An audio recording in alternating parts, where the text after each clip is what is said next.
अभी क्लोरामफेनिकोल, क्या क्लोरामफेनिकोल, ठीक है। क्लोरामफेनिकोल के ऊपर ज्यादा क्वेश्चन नहीं आते, मैक्रोलीड पे भी ज्यादा क्वेश्चन नहीं आते। दो तीन क्वेश्चन है जो ज्यादा करके इंपॉर्टेंट होते हैं, उसके बारे में एक्सप्लेन करूंगा। ज्यादा इसमें डिटेल में नहीं जाएंगे हमको, पर हमको ज्यादा करके क्वेश्चन आते हैं फ्लोरोक्विनोन के ऊपर, ठीक है। तो वो जो आगे इस वीडियो के आगे में फ्लोरोक्विनोन है, उसमें आपको एक्सप्लेन करूंगा। तो क्लोरामफेनिकोल सबसे इंपॉर्टेंट ड्रग है फॉर आई एंड ईयर, आई के लिए सॉरी ईयर के लिए ज्यादा करके यूज होता है, ठीक है, क्लोरामफेनिकोल। क्योंकि ईयर बैक्टीरियल इन्फेक्शन होता है ना, तो आपको पता है उसके ड्रॉप्स होते हैं, ईयर ड्रॉप्स, वो देते हैं, ठीक है। क्लोरामफेनिकोल का स्ट्रक्चर ये है, बेंजीन के साथ अटैच करो नाइट्रो ग्रुप, देन यहाँ ये एक स्ट्रक्चर, ये हो गया क्लोरामफेनिकोल, ठीक है। क्लोरामफेनिकोल, फेनिकोल की वजह से ये याद रखो, फेनिकोल मतलब बेंजीन रिंग रहेगा विद ओएच ग्रुप ऐसा अटैच, ठीक है, वो फेनिकोल हो गया। क्लोराम याद रखो, क्लोरीन का रिंग रहेगा ऐसा, एंड अमाइन एम मतलब अमाइनो ग्रुप NH अटैच रखो, ठीक है। ऐसे करके इसका स्ट्रक्चर बनता है। क्लोरामफेनिकोल में NO2 जो रहता है वो बहुत इंपॉर्टेंट है for important substitution for activity. Then ये जो ग्रुप होता है प्रोपेनडायोल, ये बहुत इंपॉर्टेंट रहता है इसकी एक्टिविटी के लिए। क्लोरीन का जो ग्रुप रहता है वो भी एक्टिव, बहुत एक्टिव, जो इंपॉर्टेंट है फॉर एक्टिविटी।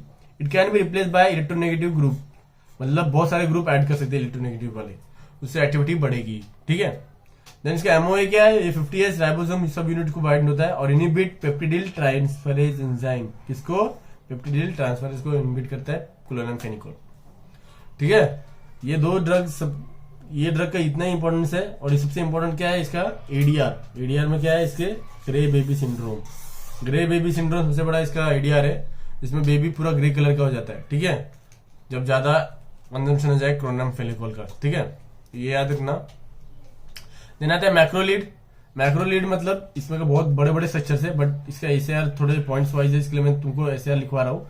स्ट्रक्चर्स मत करो क्योंकि बहुत यूजफुल मेरे को नहीं लगते हैं, बट थोड़ा सा एसएआर लिख पाओगे तो अच्छा है।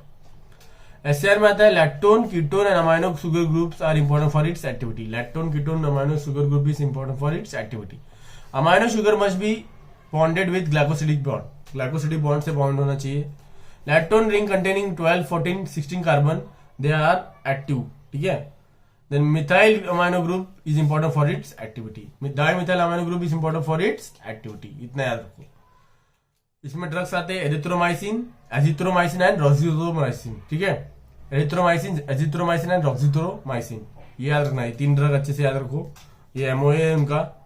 देन इसका एडीआर क्या है, हेपेटोटॉक्सिसिटी होती है, प्रोलॉन्ग क्यूटी इंटरवल, मतलब क्यूटी इंटरवल मतलब इसकी वजह से अरेथमिया हो सकता है। क्या हो सकता है, अरेथमिया। अरेथमिया मतलब हार्ट का इरेगुलर पंपिंग होना, ठीक है, उसका इफेक्ट ये, ठीक है, ये याद रखो। एमओए क्या है, बाइंड्स टू 50S राइबोसोम, ये भी बाइंड करता है 50S को। Prevent translocation and elongation of peptide chain, तभी आपको पता है जब अपना पेप्टाइड का जो बनता है तब उसमें पर 50S रहता है और नीचे 30S होता है। 50S मूव करता है, 30S स्टेबल रहता है। तो 50S जब मूव करता है तभी ये स्ट्रक्चर्स ऐसे मतलब बॉन्ड्स बनते जाते हैं ऐसे ऐसे। जब अगर वो मूव ही नहीं करेगा, एक ही जगह पे रहेगा, तो वो आगे बॉन्ड बनेगा, पेप्टाइड बॉन्ड नहीं बनेगा ना, उसके वजह से क्या होगा, एक्टिविटी उसकी वहीं खत्म हो जाएगी, ठीक है, समझा समझा। उसकी वजह से क्या होगा, उसकी एक्टिविटी वहीं खत्म हो जाएगी।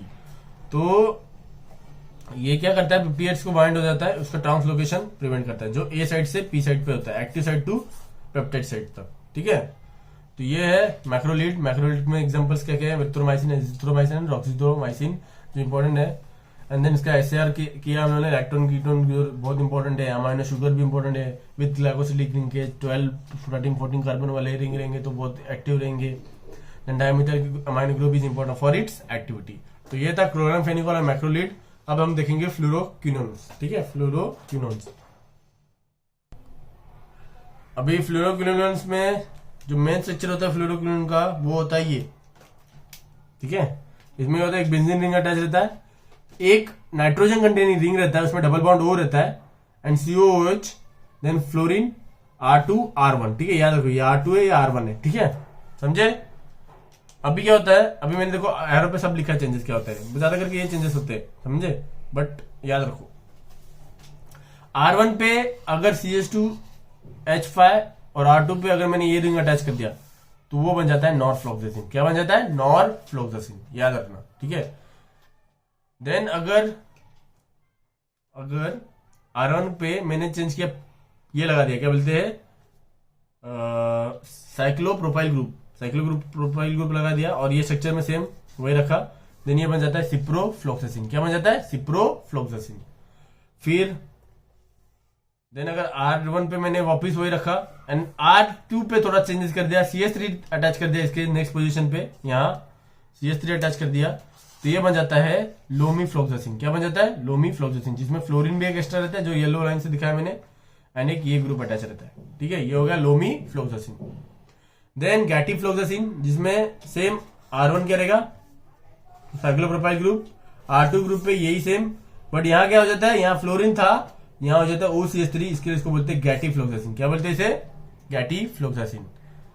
देन R1 पे वापिस साइक्लोप्रोपाइल ग्रुप, पर R2 पे CH3 दो अटैच है, ऊपर से फ्लोरीन भी अटैच है, उसे बोलते हैं स्पारफ्लोक्सासिन। क्या बोलते हैं, स्पारफ्लोक्सासिन। ठीक है, इजी है स्ट्रक्चर, एक स्ट्रक्चर अच्छे से कर लो, उनके ही चेंजेस है बस, नॉरफ्लोक्सासिन, सिप्रोफ्लोक्सासिन, लोमीफ्लोक्सासिन, गैटिफ्लोक्सासिन एंड स्पारफ्लोक्सासिन।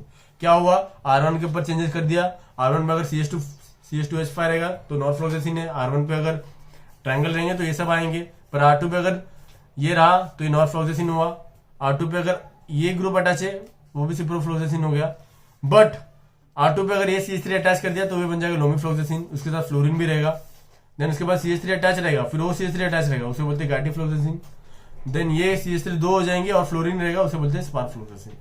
समझा आपको। अब फ्लोरोक्विनोलिन्स बहुत इंपॉर्टेंट है, इनके स्ट्रक्चर अच्छे से कर लो। जो फ्लोरोक्विनोलिन्स होते हैं ना, ये पहले क्विनोलिन्स के साथ ऐसे आए थे, मतलब क्विनोलिन्स के नाम से आए थे, बट इनको फ्लोरोक्विनोलिन्स इसलिए बोलते हैं क्योंकि फ्लोरीन डालने की वजह से इनकी एक्टिविटी बढ़ गई थी, तो हम लोगों ने इनका नया ड्रग बनाया जिसको बोलते थे फ्लोरोक्विनोलिन्स। इसमें हम लोगों ने बहुत चेंजेस किए, फ्लोरीन ऐड करने की वजह से इसकी एक्टिविटी बहुत ज्यादा बढ़ती थी, क्लोरीन ऐड करने की वजह से थोड़ी कम होती थी, इसलिए फ्लोरीन ही ज्यादा करके यूज करते। ठीक है, तो इसके लिए इसको बोलते हैं फ्लोरोक्विनोलिन्स। समझा आपको। ये था डिफरेंट मतलब स्ट्रक्चर्स एंड नेम्स। ठीक है, फ्लोरोक्विनोलिन्स की मैंने चार्ट फॉर्म में बनाया, आपको इजीली समझेगा। देन आता है SAR। इसका SAR बहुत इंपॉर्टेंट है, इसके भी बहुत इंपॉर्टेंट SAR है, एक ही करके अच्छे से करते हैं अपन। ठीक है, चालू करते हैं। ठीक है, अभी जो डबल बॉन्ड O रहता है, ये ability to chelate with metal ion which can form incompatibility with antacid. अगर इसने चिलेट बना लिया, मेटल आयन समझो गलती से एंटासिड में मेटल आयन रहते हैं ना, तो उसमें से अगर मेटल आ गया और उसने इसके साथ बॉन्ड बना लिया तो ये चिलेट बनाएगा। चिलेट मतलब चिलेशन, कॉम्प्लेक्स फॉर्म बनाएगा। कॉम्प्लेक्स फॉर्म बनाएगा तो इसकी वजह से इसके साथ इनकम्पेटिबिलिटी हो जाएगी और एंटासिड की एक्टिविटी तोड़ देता है पूरा। इसके लिए इसको बोलते हैं कि एंटासिड के साथ नहीं देते क्लोरोक्विनोलिन्स। ठीक है, देन अगर वही ऑक्सीजन का हम लोगों ने कीटोन ग्रुप बोलते थे, उसका अगर रिडक्शन कर दिया, रिडक्शन करने की वजह से क्या हो जाएगा, वो OH में कन्वर्ट हो जाएगा ना, तो अगर OH में कन्वर्ट हो जाएगा तो उसका इनएक्टिविटी चालू हो जाएगी, मतलब वो इनएक्टिव फॉर्म में कन्वर्ट हो जाएगा। ठीक है, तो ये ऑक्सीजन के रिलेटेड 2 पॉइंट है। देन R के रिलेटेड, जो R नीचे अटैच रहता है N के साथ, substitution with cyclopropyl group broader the activity. Broader मतलब ब्रॉड स्पेक्ट्रम बना देता है, इसको ब्रॉड स्पेक्ट्रम बना देता है, जिसका एग्जांपल है सिप्रोफ्लोक्सासिन। ठीक है, इंट्रोडक्शन ऑफ थर्ड रिंग मतलब नया रिंग अटैच कर दिया, उससे एक्टिव रहेगा कंपाउंड, बट उससे थोड़ा स्ट्रक्चर की जो क्या बोलते हैं रिजिडिटी बढ़ जाएगी, स्ट्रक्चर का रिजिडिटी बढ़ जाता है। ठीक है, याद रखो। देन अगर फ्लोरीन रहा एक्स्ट्रा तो उसके लिपोफिलिसिटी बढ़ेगी। क्या बढ़ेगी, लिपोफिलिसिटी बढ़ेगी। पिपराजिन रिंग अटैच किया अगर R की जगह, ये वाले R की जगह, तो वो हो जाएगा any heterocyclic increases the activity. Piperazine ring था ना जो मैंने बनाया था वहां आपको एरो पे, ये पिपराजिन रिंग है। क्या है, पिपराजिन रिंग। ठीक है, इसकी वजह से एक्टिविटी बढ़ जाती है। देन ये था related this R and R। Then आता है रिलेटेड टू दिस R, मतलब एक गलती से जो गलती से इन द सेंस, गलती से नहीं, बहुत सारे स्ट्रक्चर्स में था, जैसे स्पारफ्लोक्सासिन, लोमोफ्लोक्सासिन। ठीक है, गैटिफ्लोक्सासिन में OCH3 अटैच रहता था, अपना लोमोफ्लोक्सासिन में फ्लोरीन अटैच था, एंड दिस अपना स्पारफ्लोक्सासिन में भी फ्लोरीन अटैच था। तो इससे क्या इफेक्ट पड़ता है वो बताया। ठीक है, additional of fluorine group improve the drug absorption. क्या करता है, ड्रग एब्जॉर्प्शन बढ़ता है, इसलिए लोमोफ्लोक्सासिन का ड्रग एब्जॉर्प्शन ज्यादा है। Additional of methoxy group reduce photosensitivity कम करता है। अब ये बहुत ही बेकार ड्रग है फोटोसेंसिटिव के मामले में, मतलब फोटो सेंसिटिविटी क्या होता है? अभी कोई भी ड्रग जब लाइट के सेंस सामने रखोगे ना तो उसके अंदर डिग्रेडेशन होता है, और वो डिग्रेडेशन होने की वजह से उसका जो एक्टिविटी था वो पूरा डिस्ट्रॉय हो जाता है। इसके लिए कोई ड्रग को बोलते हैं ना लाइट में मत रखो, तो फ्लोरोक्लोरिन को गलती से भी लाइट के सामने नहीं रखना। लाइट के सामने अगर रख दिए तो आपको समझना उसकी एक्टिविटी चलेगी, तो उसे बोलते हैं फोटो सेंसिटिविटी। क्या बोलते हैं उसे? Photo sensitivity. ठीक है, फोटो सेंसिटिविटी। तो control of photo sensitivity depends upon methoxy group. किसके ऊपर डिपेंड करता है? Methoxy group. Photo sensitivity depends upon methoxy group. इसमें इसका एरो में बताया, अगर C8 के पोजीशन, मतलब ये पोजीशन पे, ये वाले पोजीशन पे अगर फ्लोरीन रहा तो उसकी लेस फोटो सेंसिटिविटी है। देन थोड़ा सॉरी है, मेरा टंग ट्विस्टिंग का प्रॉब्लम है तो आपको कुछ अलग ही सुनाई दिया होगा। फोटो सेंसिटिविटी, ठीक है। अगर C8 पे क्लोरीन अटैच किया तो वो थोड़ा कम रहेगा फोटो सेंसिटिविटी।